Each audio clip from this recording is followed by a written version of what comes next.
बात बात कर दी है, हाथ वात मार दी है, बैठे कभी ना बैक सीट, बनो तेरा स्वैगर लागे सेक्सी, बनो तेरा स्वैगर लागे sexy.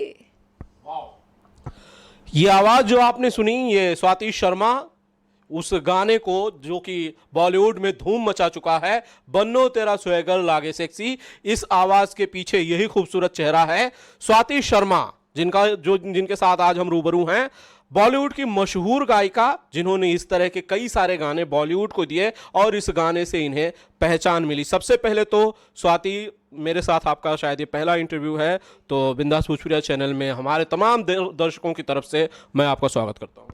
Thank you so much, और आपके तमाम दर्शकों को मेरा बहुत बहुत नमस्कार जी। शुक्रिया।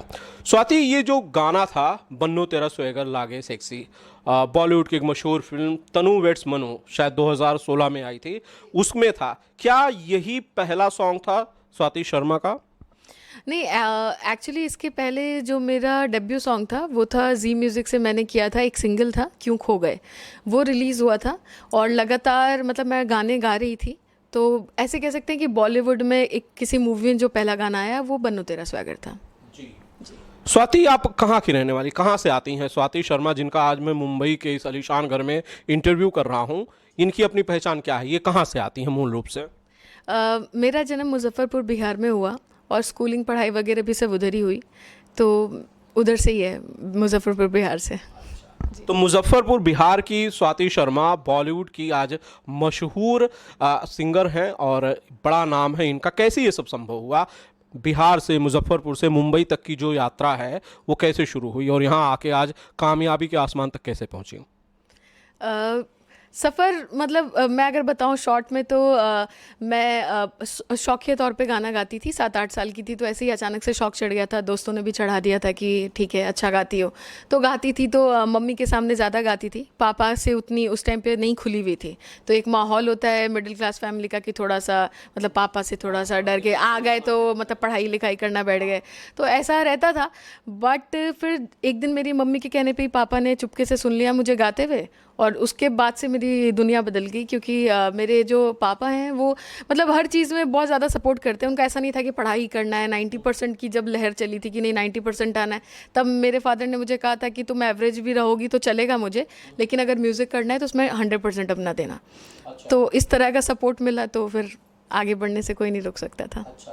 तो फिर आपके पिताजी ने आपको सपोर्ट किया और मुजफ्फरपुर से आप मुंबई आ गई करियर बनाने के लिए? जी, उन्होंने सपोर्ट किया और फिर रियलिटी शोज़ वगैरह में पार्ट लिया काफ़ी। तो उसमें कुछ खास हुआ नहीं मेरा, मतलब ऑडिशन लेवल पे ही बहुत भयंकर तरीके से रिजेक्शन हुआ।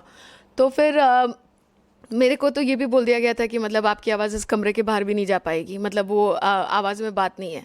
तो मेरे पापा ने मतलब बोला कि ठीक है अभी ये है तो फिर देखते हैं, जब हर चीज़ मुंबई जाके होगा तो मुंबई जाऊंगा। तो सारा कारोबार काम धंधा सब शिफ्ट मेरी वजह से मुंबई में किया, और यहाँ पे आकर के हम दोनों का स्ट्रगल चालू हुआ। जी। ये बात आपने सुनी कि किस तरह से एक बेटी के रिजेक्शन के बाद एक परिवार ने अपना सब कुछ, अपने अस्तित्व को, अपनी जड़ों को बिहार से मुंबई लेके आए वो लोग, और जिन्होंने जिस तरह से कहा कि दोनों का स्ट्रगल शुरू हुआ, बेटी का भी और पिता का भी। स्वाति, जब रिजेक्शन हुआ होगा, मैं समझ सकता हूँ कि किस तरह का जो मेंटल स्टेट है, कंडीशन जो है वो होती है। आज लगता है कि वो रिजेक्शन जो था वो बेहद ज़रूरी था। अगर वो नहीं हुआ होता तो शायद वो स्वाति शर्मा मुजफ्फरपुर में ही होती, आज मुंबई के आसमान में नहीं टिमटिमा रही होती, नहीं चमक रही होती। जी, एक्चुअली जब रिजेक्शन हुआ था तो एक जज थी, उन्होंने आकर के मेरे पापा को बोला था कि ये जो रिजेक्शन हुआ है इसकी वजह से आप निराश मत होइएगा, मैं आपको कहती हूँ आज के बाद आपकी बेटी अच्छा और अच्छा ही गाएगी। तो मेरे पापा बिल्कुल निराश नहीं हुए थे, वो होते ही नहीं है, उनका वो तरीका है ज़िंदगी जीने का। मैं बहुत ज़्यादा निराश हो गई थी, डिप्रेस हो गई थी, रोना धोना स्टार्ट हो गया था मेरा, मुझे अपनी आवाज़ पर डाउट हो गया था कि पता नहीं सच में अच्छी है कि नहीं है।